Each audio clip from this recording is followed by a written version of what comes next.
네, 안녕하세요. 주식하는 전선쟁이 주공TV의 주식공무원입니다.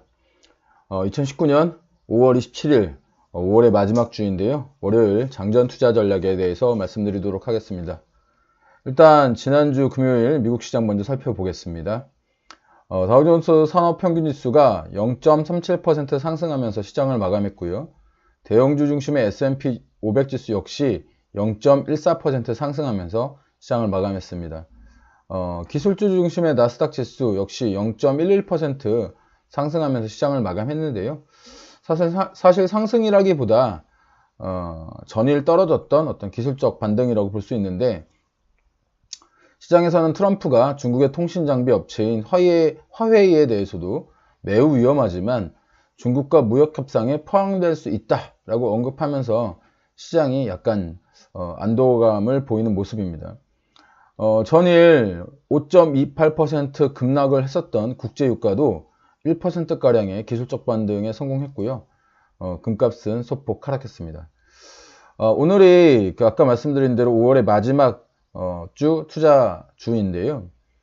이번 주 경제지표를 살펴보시면서 좀 지키는 매매를 하셔야 할 것 같습니다. 5월 마지막 주인 저희 이번 주 우리나라 금융통화위원회에서는 금리를 발표하고요. 미국과 중국에서도 중요한 경제지표들이 발표되는 한 주입니다. 미국과 중국이 지금 현재 무역전쟁이 교착 상태에 있잖아요. 이렇게 교착 상태에 있을 경우에는 작은 충격에도 어떤 시장이 큰 영향을 받을 가능성이 있는데, 실제로 주식공무원은 시장의 뉴스보다 주요 경제지표들을 투자의 판단 근거로 삼고 있다고 여러 번 말씀드렸고요. 주식공무원뿐 아니라 월스트리트에 대다수 알고리즘 투자를 하고 있는 퀀트 매매 역시 주요 경제지표들에 의해서 결정되는 경우들이 훨씬 더 많습니다. 일단 투자지표의 경우 5월 28일 유로의 경기신뢰지수가 발표되는데, 유로존의 경기신뢰지수가 발표되는데 5월 31일 날에는 핵심 PCE 물가, 이제 이거는 미국 지표고요. 중국의 5월 PMI 지수, 그리고 한국의 금융통화위원회의 기준금리 발표가 있습니다. 제가 여러 번 말씀드리는 지표들 중에 중국의 제조 PMI 지수는 매우 중요한 지표인데요. 중국의 이제 구매 담당 부장들이 설문조사로 그 수치가 50을 상회하면 호황으로 보고요. 50을 하회하게 되면 불황으로 봅니다. 이번 전망치는 49.9 정도로 별로 좋지 않은 그런 전망치를 예상을 하고 있습니다. 이렇게 50을 하회함에 따라서 미국 무역전쟁 장기화에 따른 실제 수치가 이렇게 나쁘게 나오지 않는가라고 하는 우려를 조금 예측할 수 있습니다. 우리나라의 기준금리 같은 경우에는 지금 현재 1.75%인데요. 1.75%로 동결될 가능성이 매우 높기 때문에 큰 이벤트로 보지 않아도 될 것 같습니다.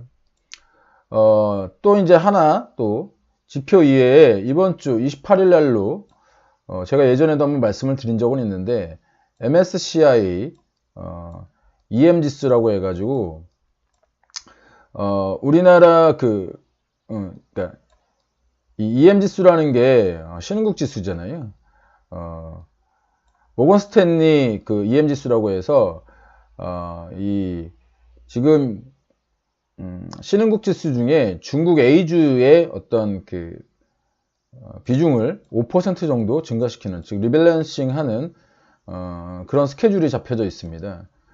이렇게 되면 같은 EM 지수에 속해 있는 우리나라의 자금이 중국으로 이렇게 빠져나가는 그런 상황이 예전에도 발생을 했었는데, 예전 상황을 보면 약 한 3조 원 정도가 우리나라 시장에서 중국 시장으로 빠져나갔습니다. 지금 최근 한 달간 외국인들의 매수가 약 한 1조 2천, 순매도가 약 한 1조 2천억 정도였으니 앞으로도 요 정도 수준의 금액이 중국으로 빠져나갈 가능성이 있다, 이렇게 파악하실 수 있는 겁니다. 그렇기 때문에 최근 그 외국인 자금 유출이 좀 심각한 종목들은 어떤 매수 대상에서 조금 제외시키는 것이 좀 좋겠다. 이렇게 좀 말씀 드릴 수 있겠습니다. 금주 5월의 마지막 주인데 제가 뭐 시장을 살펴보면 그렇게 그 호재보다는 악재가 좀 더 많을 가능성이 있습니다. 트럼프가 이제 화해 관련 제외 등의 제스처를 취하고 있기는 하지만 이런 제스처는 손바닥 뒤집듯이 언제든지 바뀔 수 있는 상황이니까요. 당분간 보수적인 자세를 취하면서 기회를 준비하시길 바라고요. 역시 수출주보다는 내수주들의 좀 관심을 가지시라는 말씀을 제가 여러 번 드립니다. 여러 번 드리고 있는데 그 술집에서 요즘에 그 테슬라 말자, 테슬라로 주세요, 이런 이야기 혹시 들어보신 적 있나요? 이게 뭐냐면 왜 술집에서 뭐 그 전기차를 달라고 하느냐, 이게 아니고 테슬라라는 것은 테라와 차미슬을 섞은 어떤 신조입니다. 화이트 진로에서 출시한 테라 맥주가 이제 인기 고공행진을 보이고 있는데, 이렇게 이제 술집에서 실제로 이제 테슬라를 달라라는 이런 신조어가 만들어질 정도라는 겁니다. 보통 이제 화이트 진로에서 이전에 출시한 뭐 그 드라이 D 같은 것들이 한 달에 한 30만 상자 정도의 출고량을 보였는데, 지금 이 테라 같은 경우에는 한 달에 약 한 100만 상자 정도가 팔리면서 화이트 진로의 기대치를 훨씬 뛰어넘고 있는 상황입니다. 1분기에 화이트 진로가 영업손실이 발생을 했었는데, 이 영업손실이 어떤 신규 설비 투자 및 테라의 마케팅 비용으로 들어간 것을 감안을 한다고 한다면 재무가 개선될 가능성이 상당히 있고요. 날씨가 더워짐에 따라서 맥주 소비량이 늘어날 계절적 요인도 화이트 진로에는 호재로 작용할 가능성이 있습니다. 지금 현재 주식공무원이 현재 시장에서 탑픽으로 생각하는 종목 중 하나입니다. 또한 그 5G 관련해 가지고도 여러분들 관심이 많으실 텐데요. 장비주 관련해 가지고는 이미 많이 올랐다, 이런 말씀을 좀 드렸습니다. 5G 관련 종목 가운데서는 대표통신사인 SK텔레콤을 좀 탑픽으로 꼽을 수 있을 것 같은데요.